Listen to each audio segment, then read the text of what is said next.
প্রিয় দিনী ভাইয়েরা, আসসালামু আলাইকুম ওয়া রাহমাতুল্লাহি ওয়া বারাকাতুহু।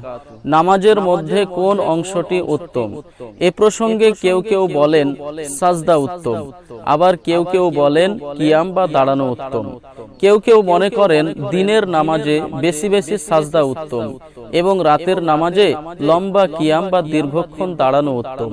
তবে আমাদের ইমামে আজম আবু হানিফা রাদিয়াল্লাহু তাআলা আনহু বলেন যে নামাজের মধ্যে লম্বা কিয়াম বা দীর্ঘক্ষণ দাঁড়ানো উত্তম, কেননা এতে পরিশ্রম বেশি হয়, খিদমতও বেশি হয়। আর যে কাজে পরিশ্রম বেশি হয়, খিদমত বেশি হয়, সেই কাজের সওয়াবও তত বেশি হয়।